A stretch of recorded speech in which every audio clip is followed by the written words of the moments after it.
You can't sing.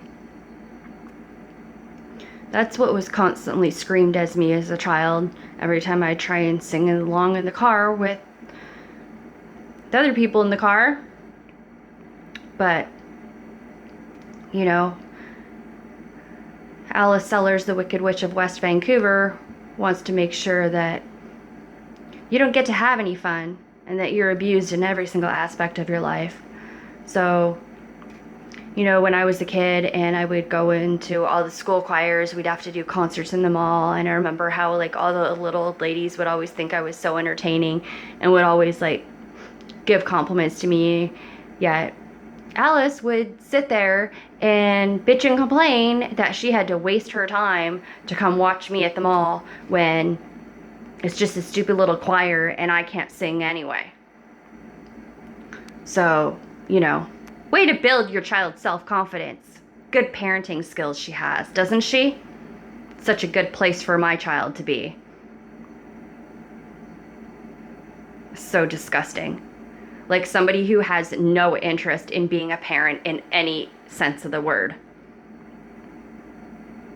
is now abusing my child the way I was abused. I mean, I was so severely abused and constantly told to shut up and that I'm not allowed to sing, to the point where I now have such a fear of singing in public that I cannot do it. I used to always be asked by the church to sing at the front, teach the kids the songs and the actions, and same thing with camp when I used to go to camp. I was always singing and dancing in the front and having the best time of my life. But when you have somebody constantly beating you down and telling you to shut up and you can't sing and nobody wants to hear you, and how Tina's allowed to sing but you're not, because nobody wants to hear your stupid voice. Those nasty, horrible things get stuck in your head, and that's called abuse. So now when I go to church, I can't sing. I just mouth the words. They abused me so severely, Tina and Alice, saying those horrible things to me all the time, that I can't even sing happy birthday to Austin in public. I just sing it to him myself at home. And him and I can sing in the car all day long and sing and dance at home and sing songs as we're walking places.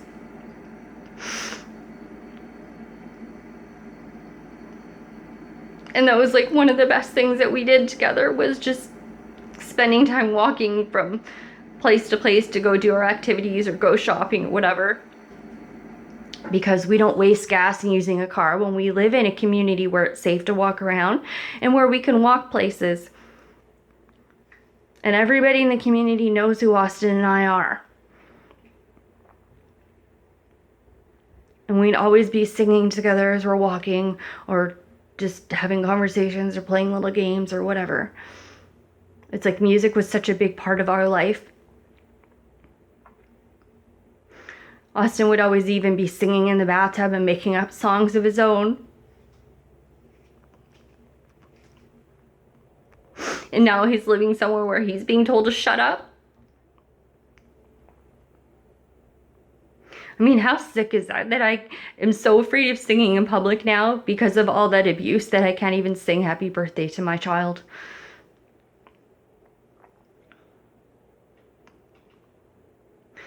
Austin would always like sing while he's shoveling snow. He just loved to like shuffle past through the snow.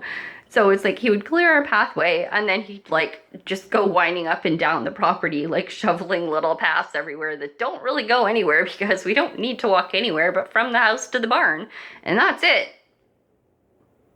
Like, there'd just be all these little snake-like paths all over the place. And he'd just be out there singing away, singing his little songs. You know, there was one time when he was sitting in the bathtub and he was singing a song about being drunk in a Texas jail. I was like, what? What do you know about being drunk in a Texas jail at, like, I don't know, he was probably like 5 years old, 6, something like that. It was just like, what are you talking about? Like, it It was the funniest thing. Like, and just with the echo in the bathtub too, it just completely seemed um, like a scene from a movie where he's like, this criminal singing in a little jail cell with that echo. Like, it was so funny. It was like always just doing the funniest things. But then I guess any parent who loves their child thinks the same thing about their own kid, that they're just the funniest thing in the world. And you'd always just be talking to himself, or like having little conversations, and I always ask him who he's talking to. Oh God.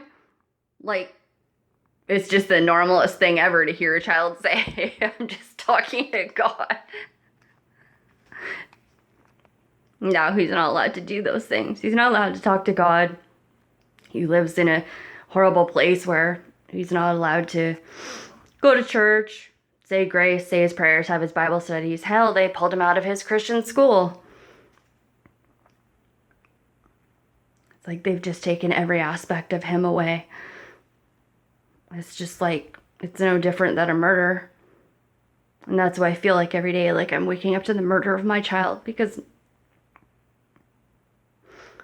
you wake up to the same trauma day after day, but with a death, at least there's a healing process. You can move on. Instead, I know my child is in danger every day and being abused every day.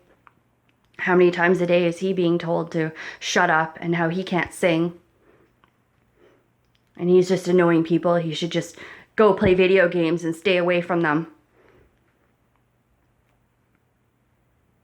My son was never allowed to have video games, and he didn't have time for them anyway because he was too busy singing and dancing and playing with the kids in the neighborhood, all his friends, and fishing and going to the lakes and going to the golf course and going swimming. All the things that have now been taken away from him, especially spending time with me.